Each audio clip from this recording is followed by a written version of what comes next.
దేవుని పరిశుద్ధ నామానికి మహిమ కలుగునుగాక.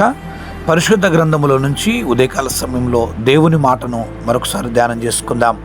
కీర్తనల గ్రంథము 73వ కీర్తన 25వ వచనాన్ని గనక మనం చదివినట్లయితే ఇక్కడ రాయబడుతున్నటువంటి మాట, ఆకాశమందు నీవు తప్ప నాకెవరున్నారు, నీవు నాకుండగా లోకములోనిది ఏదీ నాకు అక్కరలేదు.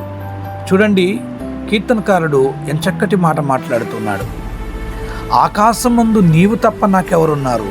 ఇక్కడ ఒక విశ్వాసమైనటువంటి జీవితం మనం చూస్తూ ఉన్నాం. ఆకాశంలో తనను సృష్టించినటువంటి సృష్టికర్త అయినటువంటి యేసుక్రీస్తు ప్రభు ఉన్నాడు.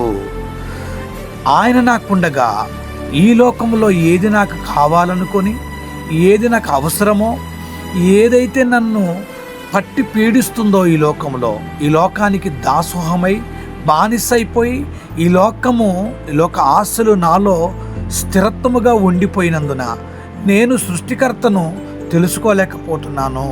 కనుక ఈరోజు ఆ సృష్టికర్త ఆకాశమందున్నాడు, నేను తెలుసుకున్నాను, నీవు తప్ప నాకెవరున్నారయ్యా అని దేవుని మీద ఆధారపడుచున్నాడు. అంటే ఈ లోకములోనిది ఏది కూడా నీకు అక్కరకు రాదు, ఈ లోకములోనిది ఏది కూడా నీకు తోడుగా ఉండదు, ఈ లోకములో ఏది కూడా నీతో రాదు. కనుక ఈ లోకం శాశ్వతం కాదు, ఆకాశమందున్నటువంటి సృష్టికర్తే శాశ్వతం. ఆయన యందు విశ్వాసం ఉంచి రక్షణ పొందిన వారు మాత్రమే నిత్య జీవంలో ఉంటారు. సో కనుక ఆకాశమందు నీవు తప్ప నాకెవరున్నారయ్యా అని విశ్వాసముతో ఆయన మీద ఆధారపడుతూ ఉన్నాడు. దేవుడి మాటలు దీవించునుగాక.